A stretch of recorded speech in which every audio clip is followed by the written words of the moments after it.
Welcome to Viata's Tiny House Village. And every Wednesday, I bring you some current news and how to overcome and lots of solutions for all the problems we're seeing. And tonight is no different. Housing is a big issue, I think, right now among so many people.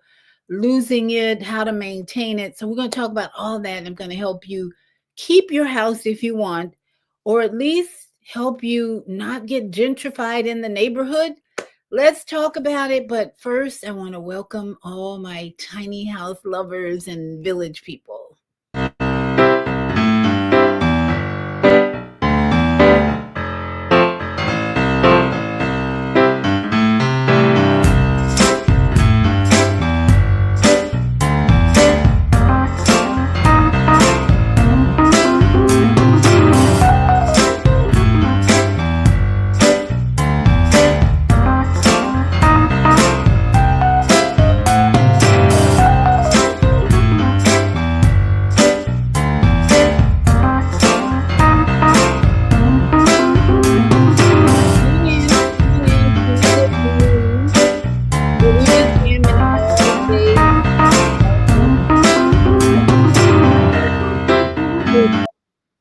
I am so excited to talk about this topic tonight because it's near and dear to my heart. I have such a special place here, and my housing is so safe and comfortable and affordable more than anything. And I'm working diligently every day to bring you stories, videos, teachings that will help you find affordable housing and live in peace and comfort. And especially since we saw the March for Peace or the Walk for Peace end this past month, and the planets are moving like crazy right now. And so our cosmic energy is really helping us make changes in our life for the best and be prepared to let go. Let go of old beliefs, let go of old ways of doing things. It is time. It is time. So every Wednesday, I bring to the stage this amazing book that I participated in with 8 other authors, Vegetable Soup for Women, to help you nourish your body, your mind, your finances, whatever needs nourishing. It's an amazing collection of stories from 9 different people who write about how they overcame and the solutions they brought to their very challenging, difficult lives. And you can get this book for any donation that you send to my Cash App. I'm offering it for any donation at this point because I just wanted to get it into your hand. So if you send Cash App to Dollar Vieta Robinson, you'll get it in as an ebook or a PDF right away. And there's so many good stories in here to help you solve whether it's your money problems, your mental health, or your physical health. I have two stories in there about solving some of the physical health challenges that you might be going through. So send me a Cash App for any amount, and I'll send you the PDF. It's about 75 pages, no, a little less than that, of 9 authors who contributed to help in these times of great need for so many people. Solutions and I was motivated to write in this book and participate when I saw the movie Straw by Tyler Perry on Netflix. It was so depressing to me and so full of problems that did not offer any solutions in my mind. So that's why every Wednesday I bring to you this book that has numerous solutions and topics that might help you where this book does not bring you the solutions you're looking for. So tonight I pulled up an old documentary called Flag Wars. If you've never seen this documentary, it is going to help you in every way understand the topic for today, which is about gentrification. If you don't know about gentrification. I'm going to help you fully understand what that means because it could be coming to your neighborhood soon. And I want to help you avoid gentrification in your neighborhood. I really can. I owned a house cleaning business for 10 years. I worked in the holistic house cleaning business for 10 years. And I learned a lot working in very wealthy homes, 2 stories, theaters, the whole works. And I've just naturally from my mother's training to keep my house clean, I just naturally learned how to organize and maintain a very clean, healthy house. So, tonight, let's look at the topic of gentrification. What is it? Why does it happen? Many people get into victim mode when they're talking about gentrification. Well, it's racist. We don't understand why it's happening. We're good people. We live a good life. We make, we go to church, we do good things, and yet they're trying to take away our home. So let's first of all get an understanding, a basic foundation of what is gentrification, and then I'm going to help you come out of victim mode and really look into the Flag Wars documentary, which teaches us a lot about how unity is the key to prevent gentrification. When people come together collectively, they can prevent foreign organizations, corporations coming into their neighborhood and taking over. So I have a little video about gentrification explained. In case some of you are new to this, let me play this for you to give you an idea of what gentrification is. So we don't have any questions about it. And then I want to help you come out of victim mode. And I might pause this video throughout just so we can be very clear going forward in 2026 what it means to avoid gentrification. And vibrant.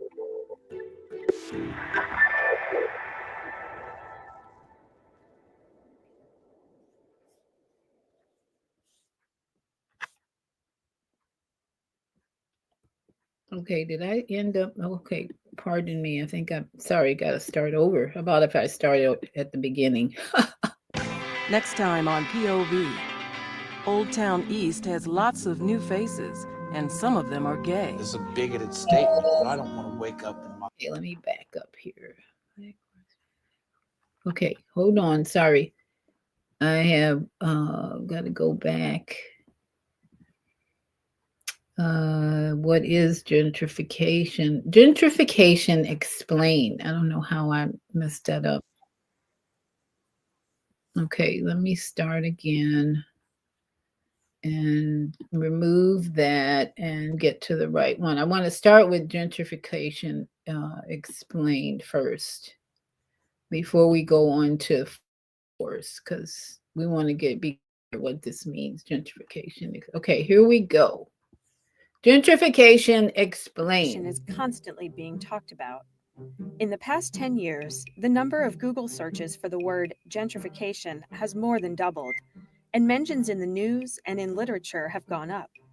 So, people are talking about gentrification, but they often mean different things when they use the term. Gentrification is a process of neighborhood change that includes economic change in a historically disinvested neighborhood by means of real estate investment and new, higher income residents moving in, as well as demographic change, not only in terms of income level, but also in terms of changes in the education level or racial makeup of residents. Gentrification is complex and needs some explaining. To understand it, there are 3 key things to consider: the historic conditions, especially policies and practices that made communities susceptible to gentrification, the way that central city disinvestment and investment patterns are taking place today as a result of these conditions, and the ways that gentrification impacts communities. Over the last century, many policies and practices have created in city centers that have left low-income communities of color particularly susceptible to gentrification. From the 1930s through the late 60s, standards set by the federal government and carried out by neighborhoods home to predominantly people of color as risky and unfit for investment. This practice, now known as redlining, meant that people of color were denied access to loans that would enable them to buy or repair homes in their neighborhood. Other housing and transportation policies of the mid 20th century fueled the growth of mostly white suburbs and the exodus of capital from urban centers, in a phenomenon often referred to as white flight. Take the GI Bill as an example. The program guaranteed loans to returning World War II soldiers, but discrimination limited the extent to which Black veterans were able to purchase homes in the growing suburbs. In fact, the Federal Housing Administration largely required that suburban developers agree to not sell houses to Black people in order for the developers to access these guaranteed loans. Left behind in central city neighborhoods, low-income households and communities of color bore highway expansion and urban renewal programs, which resulted in the mass clearance of homes, businesses, and neighborhood institutions, and set the stage for widespread public and private disinvestment in the decades that followed. In more recent history, the foreclosure crisis also contributed to neighborhood-level vulnerability to gentrification. In low-income communities of color, disproportionate levels of subprime lending resulted in mass foreclosure, leaving those neighborhoods vulnerable to investors seeking to purchase and flip homes in bulk. Today, both people and capital are flooding back into these historically disinvested neighborhoods. One reason new people are moving into these neighborhoods is because of their relative affordability. In many U.S. cities, the rental market has gotten increasingly expensive, and even moderate income earners are on the hunt for lower housing costs. This means that in some places, they are looking in historically disinvested communities, often the same neighborhoods previous generations left behind during the days of white flight. These neighborhoods are often characterized by older historic housing stock that appeals to new residents and close proximity to city centers, where jobs, restaurants, and art spaces are increasingly locating. Cities are also investing in revitalizing some of these neighborhoods, for example, with improved access and infrastructure, in part to draw in newcomers.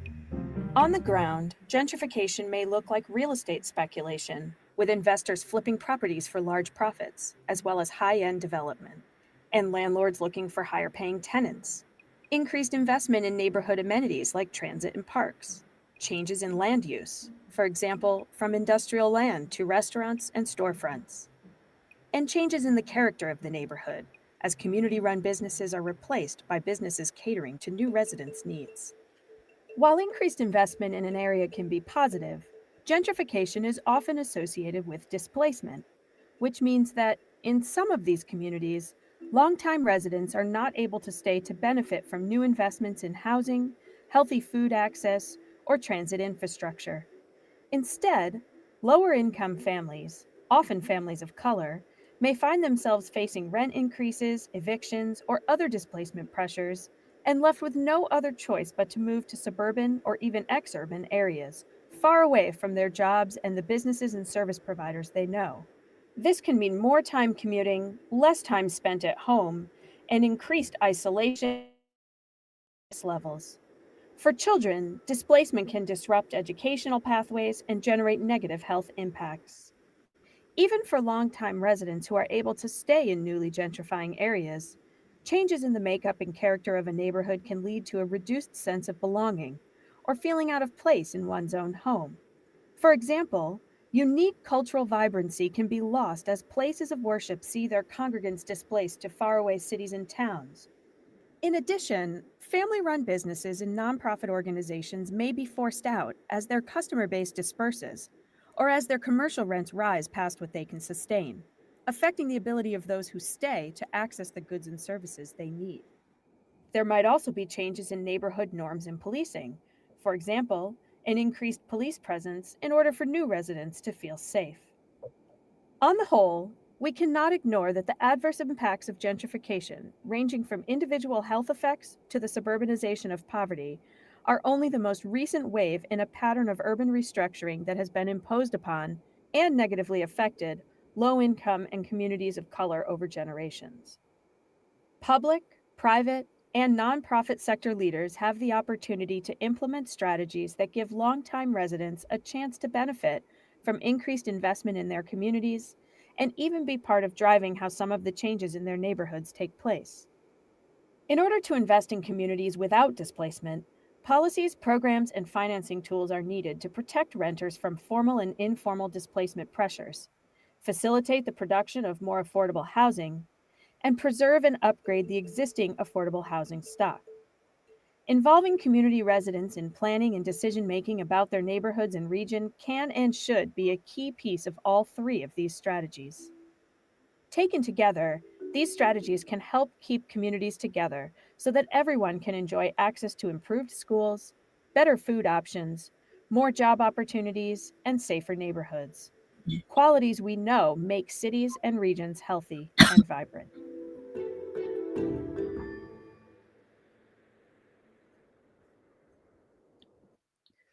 Now, that video is so full of variety of reasons why neighborhoods get gentrified, what corporations are thinking, what investors are thinking. And so when you look at a video like that that explains the word gentrification, moving people out, and changing the neighborhood, I would be interested to know, for those of you who are watching, have you ever been in a neighborhood that was gentrified and you had to leave, or you were evicted, which is what happened in the movie Straw? This poor woman was evicted mainly because she couldn't afford to live and pay her rent anymore for whatever reason. So the reasons behind gentrification, and I want you to take away tonight the idea that you are not a victim, number one, and that you have full power to avoid and prevent this activity in your home and your neighborhood. But it's going to require an evolution of sorts, an evolution of sorts, be more spiritual.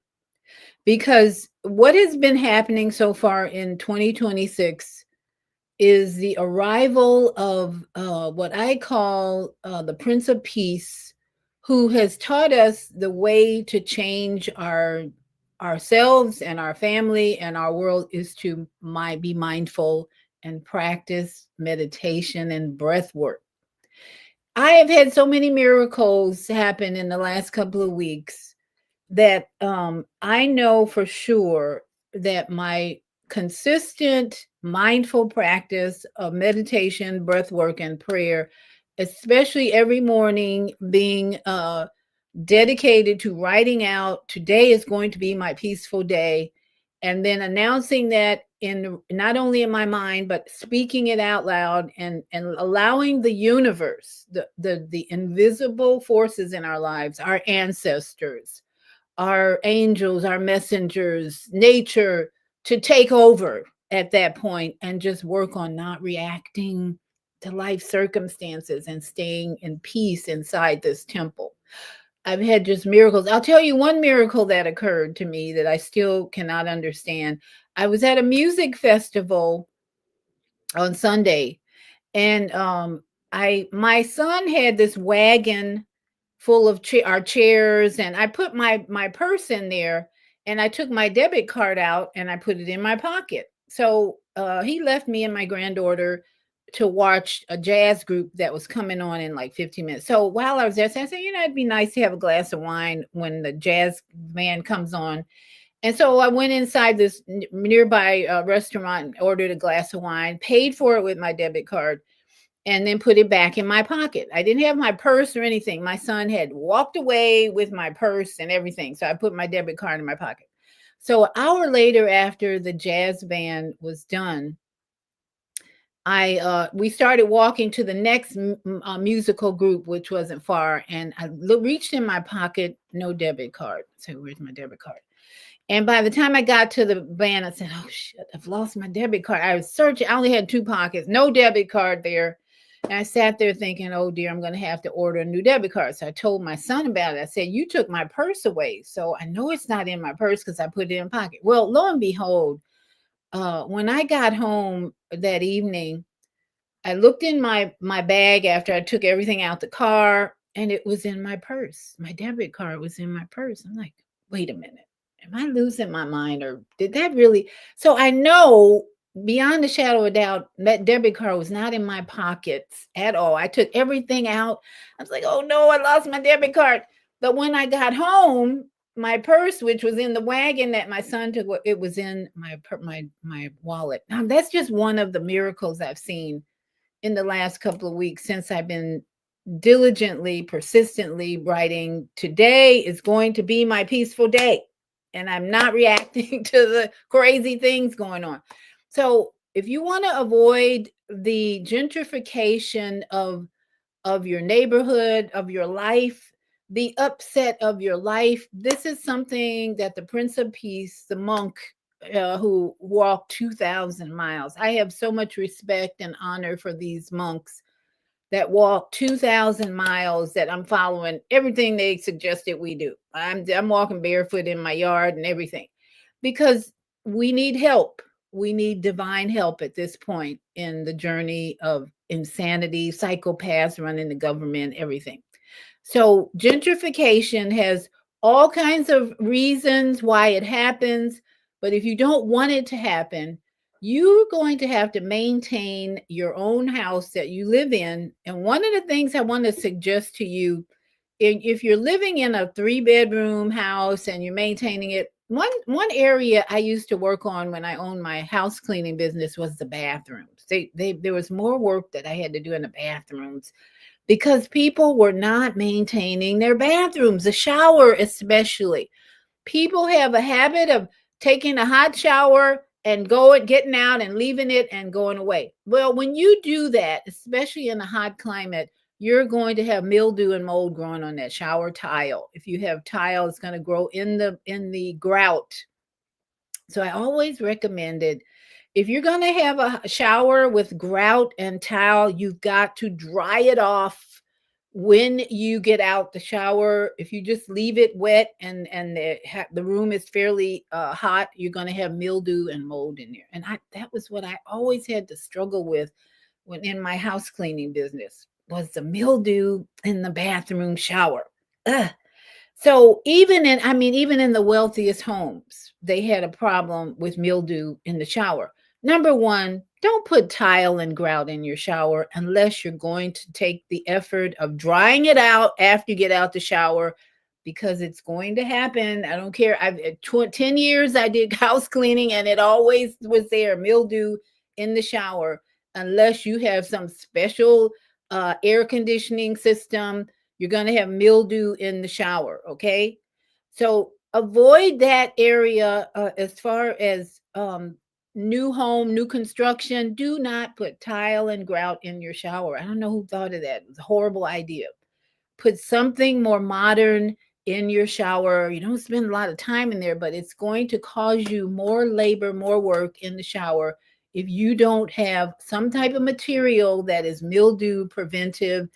And that's just one little tip I have for you. If you need more tips, send me an email or go to my website, and I have a whole program of transformational coaching that I can help you with. Okay. So that's just one tip in terms of remodeling, organizing, cleaning your house. But I do have a caller. Let's see. I don't have any comments at this point.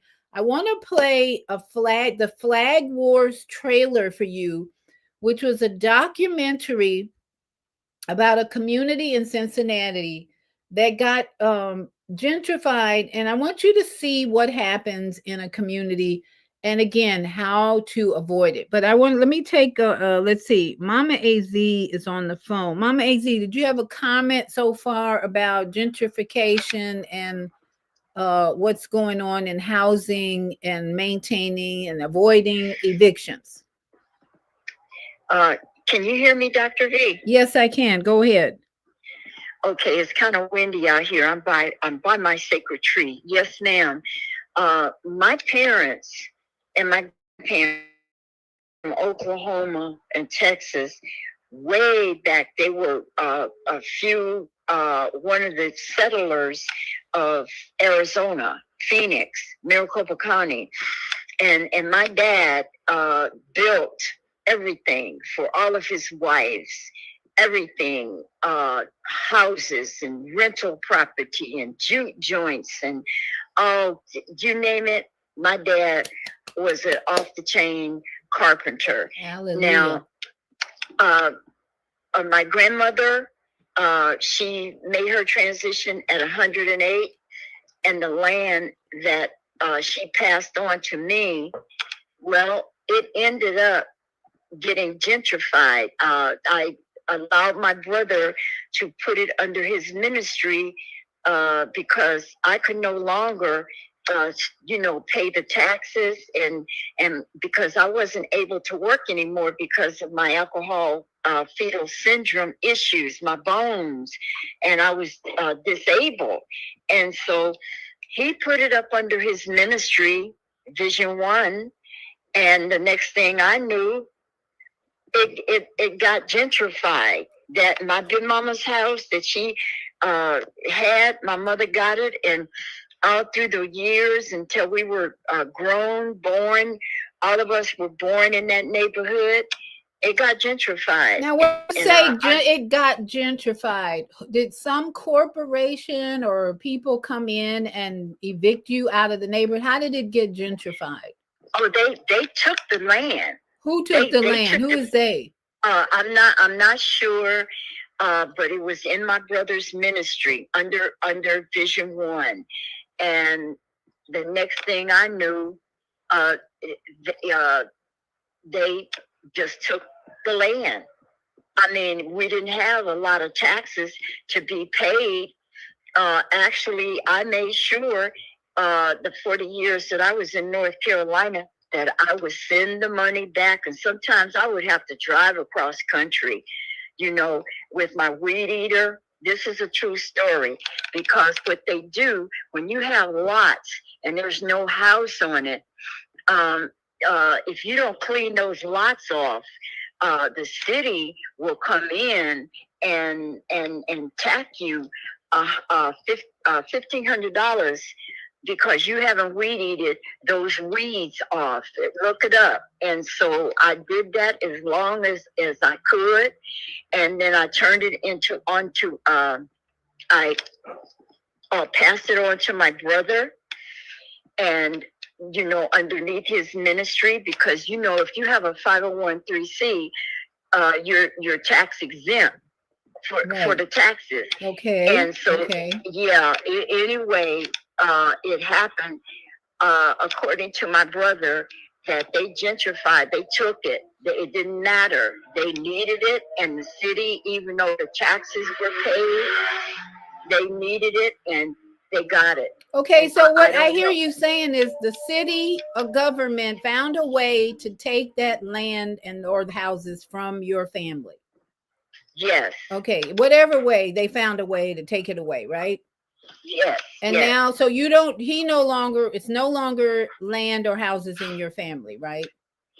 No, it's not. Okay, so this is another good example of what can happen in our life journey. When we own something, it can be taken away from us, and we need to understand we're not victims from this process that happens. This happens for a reason, wouldn't you say? Well, a spiritual reason. Yes, and I see that even in the position, which is getting to be more interesting by the moment, and my meal ticket that they bring me, my 3 meals a day, I take that ticket, and on it I write, today is going to be an awesome and extremely peaceful day. Hallelujah. On every meal ticket now. Amen. And I save it, I put it in a little container, and I do that. And you know what? This week, Dr. V, since I've started that ritual, because of you, I've seen some very interesting things that has happened. And yesterday, I was all not myself, a lot of pain. I couldn't function at all. But today is a different arena and a different vibration. And I'm just grateful to Haven Health that is allowing me to ground and just right every time I think of it. It is so peaceful here. It is wonderful here. The people are peaceful, whether or not they are, but it makes a difference when you write it down and you really concentrate on if you have an issue with a human being that is negative, you just write down no matter what. I'm having a positive experience. There is always something to learn from this experience. You write that down, you see what happens afterwards. And you know what? And thank you so much for sharing that. We have seen the planets and the fire horse and the solar flares and the sun covering the moon and all that. Just this year alone has been so much cosmic activity. And with us being highly electrical magnetic beings, this body here full of crystals and energy like we don't understand, when the Prince of Peace showed up in those monks, that monk showed up, that was such an amazing spiritual event that people don't get it yet, I think. And he promised that if we did this ritual, this practice of writing down, today is going to be my peaceful day, that we're going to see the universe really work in our behalf. I'm telling you, I'm seeing it big time. I'm like, whoa, what's going on here? So I'm just encouraging you, whatever you're going through right now, as Mama AZ said, we're making it our business, our evolutionary business, spiritual business. Write down, today is going to be my peaceful day. I've got my family doing it. They do it kind of reluctantly, but they're getting used to it. I take the paper and pen to the table every morning. Okay, here you go. Today is going to be my peaceful day. And they don't get it right every day, but they're doing it because it's something in them that knows this is what we need to be doing in this season of universal cosmic order help like never before. We are so in a place to be assisted by the cosmic energy. It is time. It is time for the universe to help us. The collective energy of consciousness is really high now.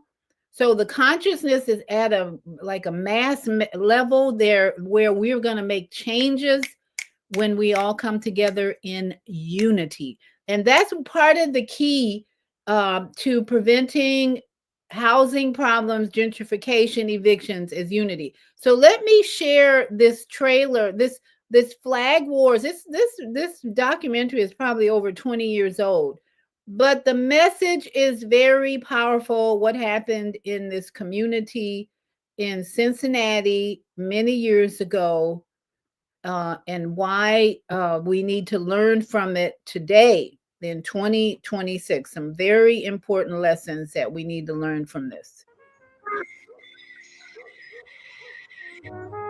Flag Wars is a story about a neighborhood in Columbus, Ohio that's going through transition. There's a long-time community of Black residents, and white gays are moving in and buying homes and renovating them. We went in with a curiosity. Does it look different when two historically oppressed groups try to live together? Or does it resemble what we typically know to be gentrification? Yeah, we bought 4 buildings, so we have about 17 units down here. The gay residents, as they're moving in, they hang the rainbow flag. And in response, some Black residents are hanging the Black nationalist flag. We're concerned about growth and opportunity. So in a way, these flags are an outward manifestation of conflict. If you don't want to renovate it, then don't live in it. You don't try to take somebody's history away from them because you want their house. Now, that woman right there was throughout the documentary a central figure because it was her house that was being taken away. Now, she was a drug addict, I think, if I remember right. LA turned me on to that documentary. But I believe she had drug problems. Her family abandoned. It was a beautiful Victorian style house. She had no way in hell of managing that house. And so as they said, a few gay men moved into the neighborhood and took over and made a rental property and just totally renovated and changed the neighborhood. And Linda Good Bryant was the person who actually went in. I'm on the east side. Okay. So we can learn so much from this film, Flag Wars, that an individual got it similar to what Mama Az shared, got separated from her family. The family abandons the house. And so there's no unity. There's no community to come in and say, let us help you renovate this house. Let us help you maintain this house. These days, if you don't have unity and cooperation and harmony with a big house that you own, you're gonna have to go. You're gonna leave. Either you're gonna have to sell it or get out. I have a friend right now who's going through a transition because she owns a house and she doesn't have anyone living in the house with her. And the taxes are like $4,000 a year, and she's a senior citizen. This is not something that can continue for most people unless you're very wealthy these days. You cannot afford, or if unless you have credit cards. Let's say credit cards, because a lot of people put their tax bill on a credit card, and then year after year you're trying to pay off the credit card bill that you've been accumulating your food and your taxes and everything else on. So guess what? At some point, if you're not making more money because of inflation and so much more, then you're going to say bye-bye to the house. Now, a lot of I had a house cleaning business for 10 years. I was working in that industry, and I didn't have very many Black clients at all because they just didn't see the need, I guess, to maintain their house. But I worked for a Jewish couple for almost 10 years. I was in their house. First, we were in there every week. Then they brought it down to every 2 weeks. It was a huge house, theater. And these people were serious about maintaining this house. I mean, you go in there and we had to spend 3 hours with 2 people. That's how big the house was. And the type of houses that I was hired to maintain, organize, were large houses that people invested money to maintain the interior. And as I said, the showers were always the worst. I always hated going into most showers because that meant a lot of labor, bending and scrubbing. And I ended up using food grade peroxide, 35%, to get some of the mildew off of these shower grouts. Ugh. And to this day, I don't even have a shower in my tiny house. I have a huge bathtub that's easy to maintain. But in my tiny house on wheels, I had a shower that was all metal. It was all metal, no grout, it was so easy. I spray vinegar on it, take a towel, wipe it off, good to go. Bye. So maintenance. Don't even think about buying a house if you have not considered the cost of maintenance. That's the same thing with having babies. Okay, let's take it to a more third dimensional level. Maintaining anything, especially babies, children, it's costly. You cannot be feeding your children McDonald's every day and think that body is going to be healthy and strong. So the same philosophy goes for a house that you purchase for over 200 grand these days, 300, whatever amount you pay for a house these days. It requires maintenance. Eventually, that brand new house is going to have dust, dirt, mildew, everything. The roof, if you live in Florida, the roof is going to need changing eventually because of the weather. And so, this is what we want to consider when it comes to something like gentrification. Corporations, cities will not move in if they see community effort, unity in the family, unity in the community to keep the structures current and beautiful and maintained. So we as a people have to remember there is a war, just like the Flag Wars documentary I just showed you. There's a war against um, affordable housing for United States citizens, and it's probably global too. But there's a war going on against qualify or affordable housing these days. I think I've talked about that before. In fact, I've shown a video of a YouTuber who talks about this all the time and gives you advice, and why the government continually has created laws that are not friendly or helpful to get senior citizens out of their cars or trucks or vans or storage units these days. We have a serious housing problem in our country.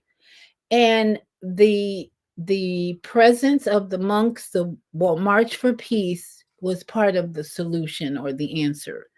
Is that you're not going to solve this problem, especially by yourself. You're not going to solve the problem on your own. You're not going to solve it at the third dimensional level of protesting and arguing and going to court and doing all these things. You're not going to solve it that way. I'm telling you right now, because the rabbit hole is deep for one, and the enemy, the soldiers who are fighting against affordable housing have been maneuvering and planning and manipulating for hundreds of years. When you look at even the Zionist mafia and the Khazarian mafia who's running the military industrial war complex, that's kind of what we're dealing with. So that's why it's so important for you to allow fourth dimensional help to come in for you in this whole process, maintaining, keeping the house. You have to consider, if you want to keep your house, if you want to keep your peace, it's time for us to take it to a level of spirituality.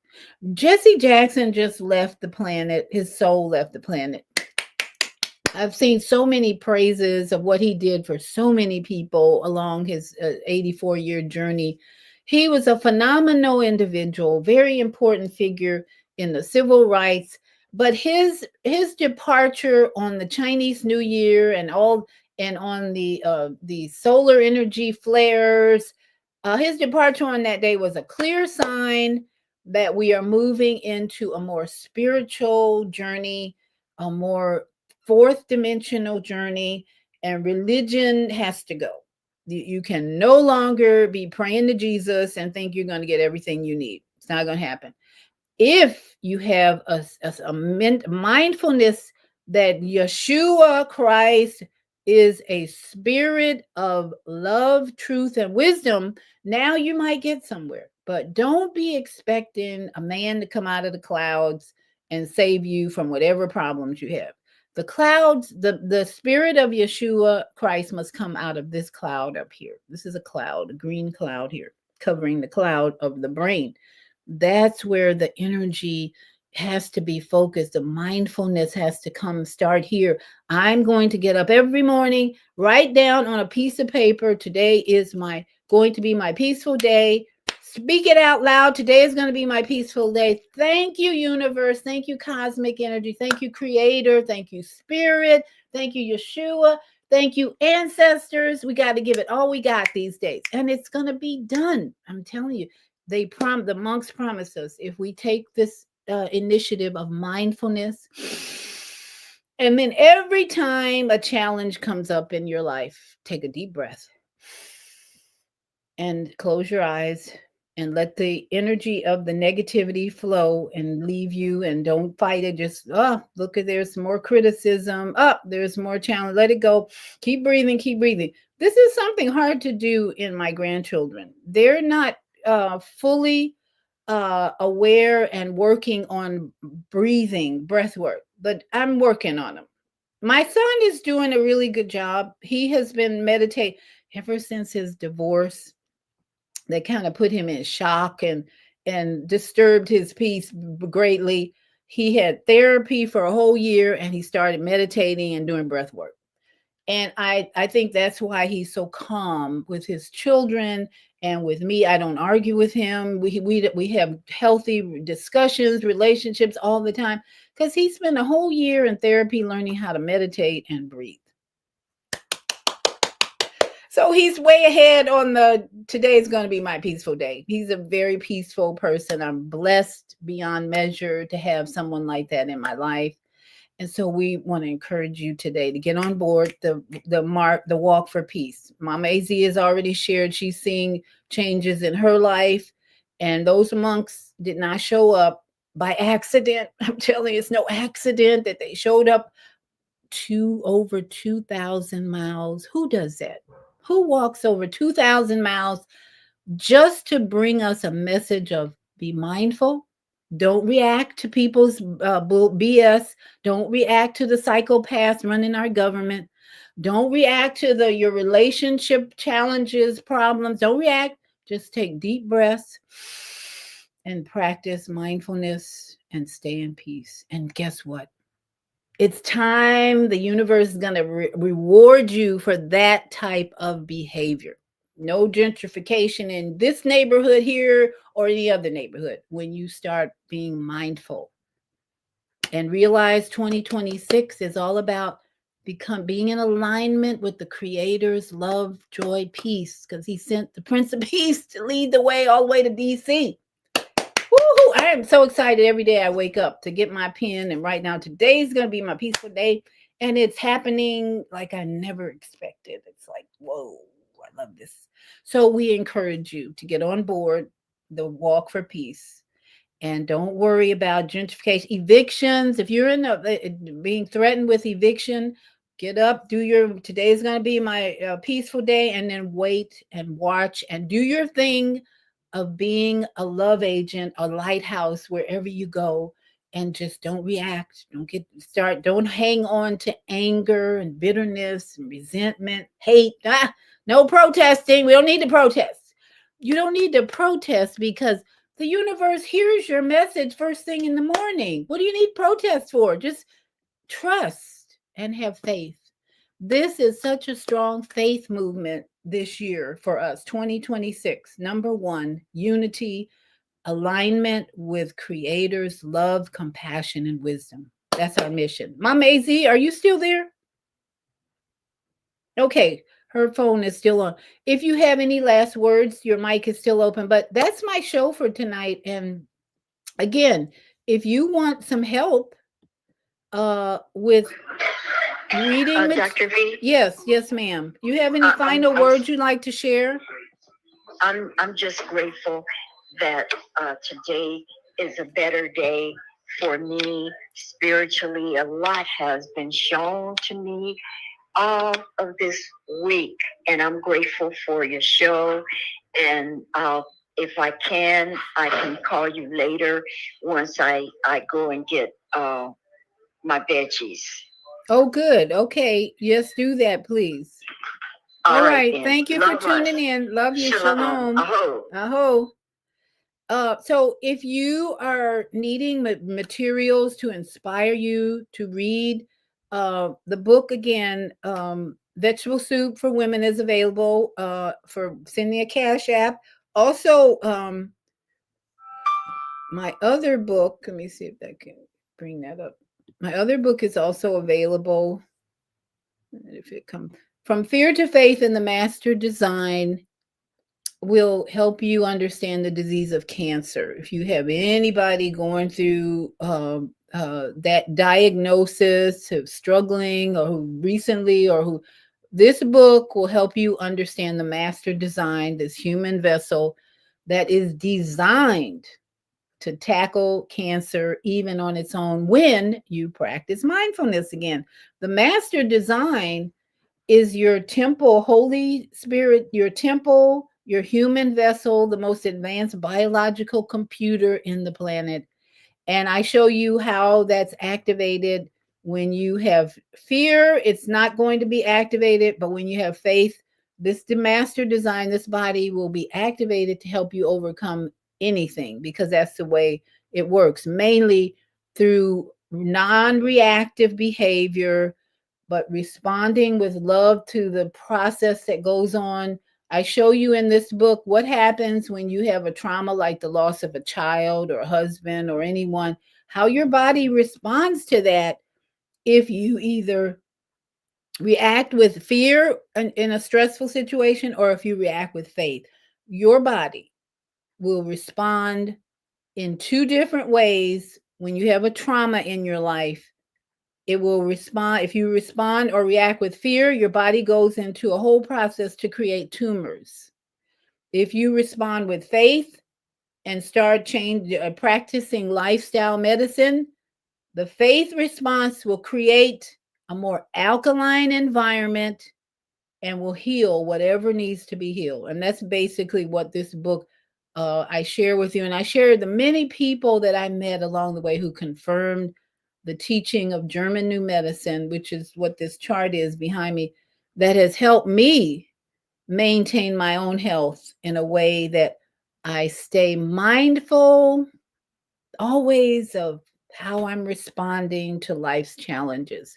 The recent death of my partner, my spiritual partner for 5 years, I got to practice the fear to faith, from fear to faith in the master design.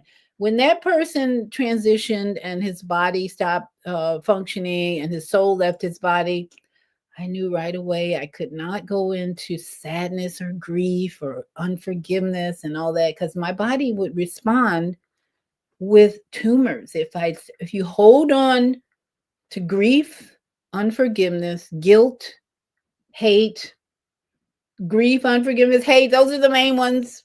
Your body, if you hold on to that, the tumors will show up to help you dissolve the energy that it creates, which is acid, because tumors are very acid in nature.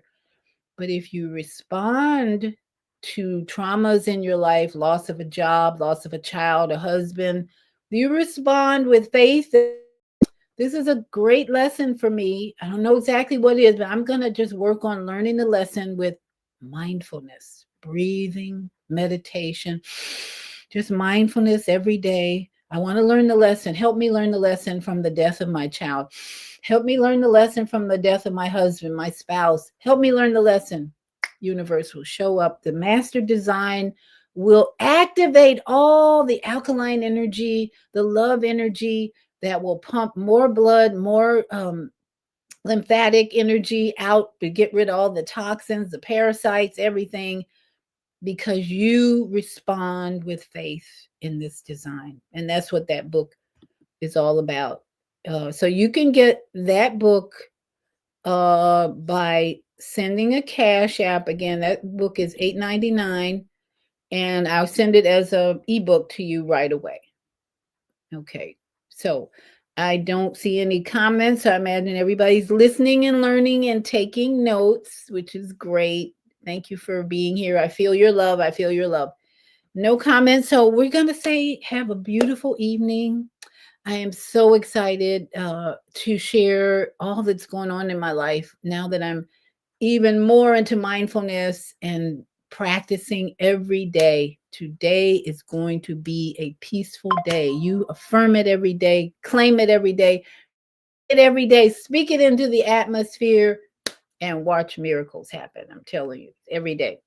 All right. Mwah. I love you. Oh, my yogi friends out there, namaste. Satnam.